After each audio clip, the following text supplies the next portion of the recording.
And more than 1,600 employees in the banking sector were rendered jobless in the first year since the law capping interest rates came into effect as lenders try to protect their profits. According to a study by Cytonn Investments released today, banks raced to reduce their impact of interest cap, which resulted in retrenchment and closure of branches.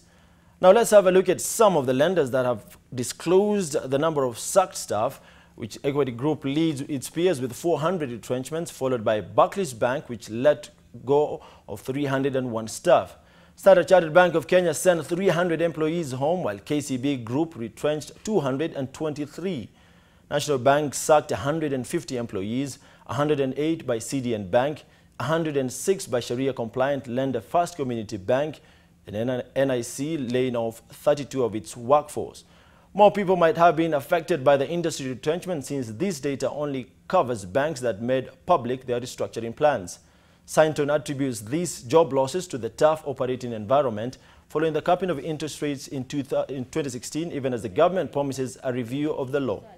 Staff being laid off, around 1,620 employees in the banking sector as far as we could count, and also closure of branches just to decrease their operating costs. So we saw 39 branches also being closed last year.